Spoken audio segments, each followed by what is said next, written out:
Nakakalungkot naman kung totoo ang kwento tungkol sa aktor na ito.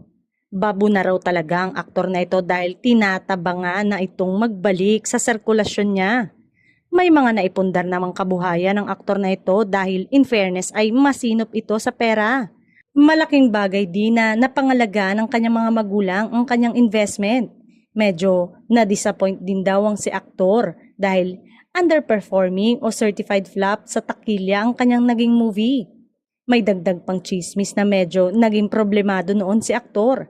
Sinisingil na raw kasi siya ng kanyang ex sa pagkakautang umano nito sa kanya.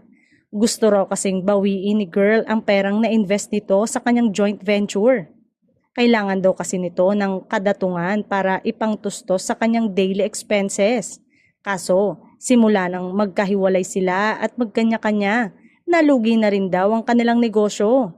Noon daw ay in big trouble si aktor dahil hindi pa niya maibalik ang perang insinosyo sa kanya ng kanyang ex. Ang chika ngayon ay nagkakabayaran na sila pero nauwi na raw from lovers to strangers ang kanilang drama.